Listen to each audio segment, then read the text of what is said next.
ಮಹಾಬಾಬಾ ದೇವಸ್ಥಾನದ ನಿಂದ ತಿರಂಗ ಯಾತ್ರೆ ಪ್ರಾರಂಭ ಆಗಲಿಕ್ಕಿದೆ. ಇದಕ್ಕೆ ಕ್ಷಣಗಣನೆ ಪ್ರಾರಂಭ ಆಗಿದೆ.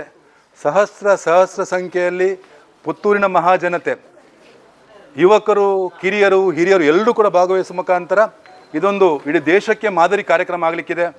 ದೇಶದ ಪ್ರಧಾನಿ, ನಮ್ಮೆಲ್ಲರ ನೆಚ್ಚಿನ ನಾಯಕ ಶ್ರೀ ನರೇಂದ್ರ ಮೋದಿಜಿಯವರ ಕರೆಯಂತೆ ದಕ್ಷಿಣ ಕನ್ನಡ ಜಿಲ್ಲೆಯ ಕಾರ್ಯಕ್ರಮವನ್ನು ಪುತ್ತೂರಿಗೆ ಕೊಡುವ ಮುಖಾಂತರ ಜಿಲ್ಲಾಧ್ಯಕ್ಷರ ಒಂದು ಮಾರ್ಗದರ್ಶನದಂತೆ ರಾಜ್ಯಾಧ್ಯಕ್ಷರ ಸೂಚನೆಯಂತೆ ನಾವು ಇದಕ್ಕೆ 10 ದಿವಸ ನಿರಂತರ ಕೆಲಸ ಮಾಡಿದ್ದೇವೆ.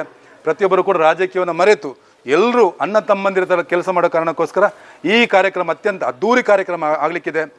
ನಮ್ಮ ಗ್ರಾಮಾಂತರ ಮಂಡಲ ಅಧ್ಯಕ್ಷರಾದಂಥ ದಯಾನಂದ ಶೆಟ್ಟಿ ಉಜಿರಮಾರ್ ಅವರು, ನಗರ ಮಂಡಲ ಅಧ್ಯಕ್ಷರಾದಂಥ ಶಿವಕುಮಾರ್ ಅವರು, ಅಂದರೆ ಅಧ್ಯಕ್ಷರು, ಮತ್ತು ಇಡೀ ತಂಡ, ನಮ್ಮ ನಿಕಟಪೂರ್ವ ಶಾಸಕರಾದಂಥ ಸಂಜಯ್ ಮಠಂದೂರ್ ಅವರು, ಎಲ್ಲರೂ ಕೂಡ ಜಿಲ್ಲಾಧ್ಯಕ್ಷರು, ಜಿಲ್ಲಾ ಪ್ರಧಾನ ಕಾರ್ಯದರ್ಶಿಗಳು ಎಲ್ಲರೂ ಕೂಡ ಜೊತೆಯಾಗಿ ಸೇರಿ ಕೆಲಸ ಮಾಡಿದ ಕಾರಣಕ್ಕೋಸ್ಕರ ಇಲ್ಲಿ ಪ್ರತಿಯೊಬ್ಬರು ಕೂಡ ಸಂಚಾಲಕರ ಥರ ಕೆಲಸ ಮಾಡಿದ ಕಾರಣಕ್ಕೋಸ್ಕರ ಇವತ್ತು ಈ ಕಾರ್ಯಕ್ರಮ ಅತ್ಯಂತ ಅದ್ಧೂರಿ ಕಾರ್ಯಕ್ರಮ ಆಗಲಿಕ್ಕಿದೆ. ಇದೊಂದು ಈ ಕಾರ್ಯಕ್ರಮ ಮುಖಾಂತರ ಈ ರಾಜ್ಯಕ್ಕೆ ಮತ್ತು ಇಡೀ ದೇಶಕ್ಕೆ ಯುವಜನತೆ ನರೇಂದ್ರ ಮೋದಿಜಿಯವರ ಪರವಾಗಿ, ದೇಶದ ಪರವಾಗಿ ತಮ್ಮ ರಾಷ್ಟ್ರಭಕ್ತಿಯನ್ನು ತಿರಂಗ ಯಾತ್ರೆ ಮುಖಾಂತರ ಮಾಡಲಿಕ್ಕಿದ್ದಾರೆ. ಆ ಕಾರಣಕ್ಕೆ ಎಲ್ಲ ಮಾಧ್ಯಮದ ಮಿತ್ರರ ಹತ್ರ ಈ ಕಾರ್ಯಕ್ರಮದಲ್ಲಿ ಬರಬೇಕು, ಅದರ ಜೊತೆಗೆ ಈ ಕಾರ್ಯಕ್ರಮ ಯಶಸ್ವಿ ಕಾರ್ಯಕ್ರಮ ಮಾಡಬೇಕಂತ ವಿನಂತಿ ಮಾಡ್ತೇನೆ. ನಮ್ಮ ದೇಶದ ಪ್ರಧಾನಿ ನರೇಂದ್ರ ಮೋದಿಜಿಯವರ ಆಶಯದಂತೆ ಇವತ್ತೊಂದು ಪುತ್ತೂರಿನ ಇತಿಹಾಸದಲ್ಲಿ ಒಂದು ದೊಡ್ಡ ರಾಷ್ಟ್ರ ಧ್ವಜಕ್ಕೆ ರಾಷ್ಟ್ರ ಗೌರವ ಸಮರ್ಪಿಸುವಂಥ ಒಂದು ಒಳ್ಳೆಯ ಕಾರ್ಯಕ್ರಮದಲ್ಲಿ ನಾವೆಲ್ಲರೂ ಇವತ್ತು ಸಂಪನ್ನರಾಗಲಿದ್ದೇವೆ. ಈ ಒಂದು ಭವ್ಯವಾದ ತಿರಂಗ ಯಾತ್ರೆಯು ಮಹಾಲಿಂಗೇಶ್ವರ ದೇವಸ್ಥಾನದ ಗದ್ದೆಯಿಂದ 3 ಗಂಟೆಗೆ ಹೊರಟು ಪ್ರಮುಖ ರಸ್ತೆಯಲ್ಲಿ ಆ ಮುಖಾಂತರ ಕಿಲ್ಲೆ ಮೈದಾನದ ಈ ಒಂದು ಭಾಗದಲ್ಲಿ ಇವತ್ತೊಂದು ದೊಡ್ಡ ಕಾರ್ಯಕ್ರಮದ ಸಂಯೋಜನೆಗೆ ನಾವೆಲ್ಲರೂ ಯೋಜನೆಗಳನ್ನು ಮಾಡಿಕೊಂಡು ಇನ್ನೇನೊಂದು 2-3 ಗಂಟೆಗಳ ಭವ್ಯವಾದ ಒಂದು ಕಾರ್ಯಕ್ರಮ ಇಲ್ಲಿ ಪುತ್ತೂರಲ್ಲಿ ನಡೀಲಿಕ್ಕಿದೆ.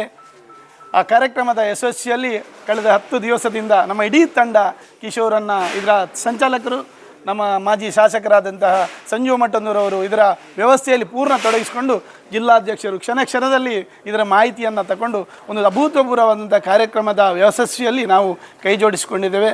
ಎಲ್ಲರೂ ಬರಬೇಕು, ಈ ಕಾರ್ಯಕ್ರಮವನ್ನು ಯಶಸ್ವಿಗೊಳಿಸಬೇಕು ಅನ್ನೋ ಉದ್ದೇಶಕ್ಕೋಸ್ಕರ ನಿಮ್ಮೆಲ್ಲರನ್ನ ಅತ್ಯಂತ ಪ್ರೀತಿಯಿಂದ ಈ ಕಾರ್ಯಕ್ರಮಕ್ಕೆ ವಿನಂತಿಸಿಕೊಳ್ತಾ ಇದ್ದೇನೆ. ಸರ್, ಒಂದು ಸೋಷಿಯಲ್ ಮೀಡಿಯಾದಲ್ಲಿ ಒಂದು ಪೋಸ್ಟ್ ವೈರಲ್ ಆಗ್ತಾ ಇದೆ. ಕಿಶೋರ್ ಗಡ್ಕರಿ ಮತ್ತು ಉಜಿರಮಾರ್ ನಡುವೆ ಫೈಟ್ ಆಗಿದೆ. ಸಾಮಾಜಿಕ ಜಾಲತಾಣದಲ್ಲಿ ಇವತ್ತಿನ ಕಾರ್ಯಕ್ರಮದ ಅಭೂತಪೂರ್ವ ಯಶಸ್ವಿಯನ್ನು ಕೆಲವು ಸಹಿಸಲಾಗದಂಥ ಕೆಲವು ವ್ಯಕ್ತಿಗಳು ಈ ರೀತಿಯನ್ನು ಪಸರಿಸಿರ್ಬೋದು ಅಂತ ನನಗೆ ಅನ್ನಿಸ್ತದೆ. ಆದರೆ ಆ ರೀತಿ ಯಾವುದೇ ಯೋಚನೆಗಳನ್ನು ನೀವು ಈ ವಿಚಾರದಲ್ಲಿ ನೀವು ತರಬೇಡಿ. ಇದೊಂದು ರಾಷ್ಟ್ರಭಕ್ತಿಯ ರಾಷ್ಟ್ರ ಧ್ವಜಕ್ಕೆ ಕೊಡುವಂಥ ಕಾರ್ಯಕ್ರಮ. ಕಿಶೋರನ್ನ ಮತ್ತು ನಾನು ಬಾಲ್ಯದಿಂದ ಅನೇಕ ಬಾರಿ ಈ ರೀತಿ ನಾವು ಮಾತಾಡಿಕೊಂಡಿರ್ತೇವೆ. ಇದು ಯಾವ ರೀತಿಯ ಒಂದು ಪ್ರತಿಕ್ರಿಯೆ ಅಂತ ನನಗೂ ಅರ್ಥ ಆಗ್ತಾ ಇಲ್ಲ ಜನರದ್ದು. ಹಾಗಾಗಿ ಎಲ್ಲ ಜನರು ಇವತ್ತು ಅತ್ಯಂತ ಬುದ್ಧಿವಂತರು. ಇದೆಲ್ಲವನ್ನು ಸತ್ಯ ಯಾವುದು, ಇದಕ್ಕೆ ವಿರುದ್ಧವಾದ ವಿಚಾರ ಏನು ಅನ್ನೋದನ್ನು ತಿಳ್ಕೊಳ್ಳುವಷ್ಟು ಎಲ್ಲರೂ ನಮ್ಮ ಪುತ್ತೂರು ಕ್ಷೇತ್ರದ ಸರಿಸುಮಾರು ನಾನು ಮತ್ತು ಕಿಶೋರನ್ನ ಬಾಲ್ಯದಿಂದಲೇ ಒಟ್ಟಿಗೆ ಕೆಲಸ ಮಾಡಿದವರು. ಎಷ್ಟೋ ಸಾರಿ ಇದೇ ರೀತಿ ಮಾತಾಡಿಕೊಂಡು ಇರ್ತೇವೆ.